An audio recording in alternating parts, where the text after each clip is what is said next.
always think it's fun when there's like some sort of like personal connection or shared experience. And of course, the pandemic practices have touched us all. So getting to see it in a comical way was just so much fun and, a breath of fresh air. Judd, let's start with you. So at what point did you think like, man, this is material I just can't avoid writing about? And then of course, my family's already in my bubble. Who else do I want to be in my bubble? Let's just call it the bubble. Well, I was just taking very long walks every day for my sanity. And I started thinking about the NBA bubble. And I thought, well, that must be an intense space. Everybody's stuck in this hotel and they can't go see anybody else. And I thought that would make a good play. Like everyone in the bubble in the NBA. And then one day I was like, well, maybe it's like actors, like the Jurassic Park bubble. And I don't think anything terrible happened there. So we just imagined what if it really melted down. I have to tell you, Harry, when you like started wiping down the food, that was me at the beginning. Going to the grocery store took like 5 hours because you had to wipe down every article. Talk to me about, being the health inspector and having to, handle all these crazy criteria. It was very useful that I had no idea how to be a health inspector because, it was a lot of Dettol, it was a lot of wiping, and it was kind of, that classic thing of nobody knew what to do. So you'd just go like so insanely safety conscious just to check, like as someone is speaking, like spraying antiseptic in their mouth.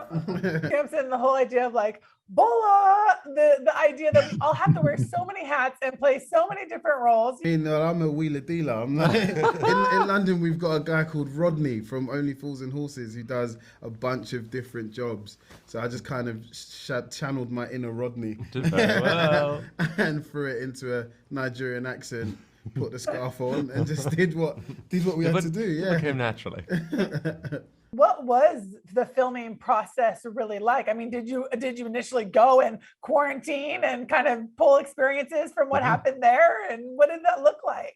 Well, we went to London last January and London was completely shut down. And they basically said, you can make the movie and we'll do constant testing. And no one in the cast is allowed to hang out after work ever. So we never even had a meal together outside of the workday, which was, it was a bummer because we didn't have that shared experience of hanging out. But everyone was safe. We didn't have anyone have a positive test the entire shoot. So it all worked, but we didn't get to enjoy each other's company as much. Everyone had to be forced method the entire time. Literally. Well, Harry, Samson, talk to me. For you, what will be the biggest takeaway that you have from making this film? Because it's, something that's very heightened and playful, yet it's something we've all gone through.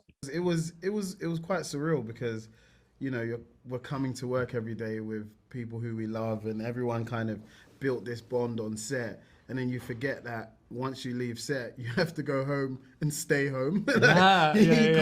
You can't like leave because we're still on lockdown. So that was like a weird dynamic, but it was always fun because we were so excited to get out of our houses. Yeah. So it's like, okay, at least we get to go to work and see people. Hi, people. And everyone was so talkative and everything. And so it was really cool because we haven't we ain't seen people in a while, haven't we? So. I was like terrified that I had just forgotten how to talk to people. And then like to have to talk to people in like, on a film set, I was like, oh my God, I'm going to make such a fool of myself. But no, I think everyone was just so excited to be there. Yeah. And it was such like it was just, and because it was, there were improv bits and stuff like that, it all just felt very like playful, very fun. And I think, people were just desperate to talk with people they weren't like immediately related to. That's what we did. We were all like, we'd be like, hey, how are you? Samson. Hey, nice to meet you. Oh, we keep talking? Okay. Let's keep going. All right.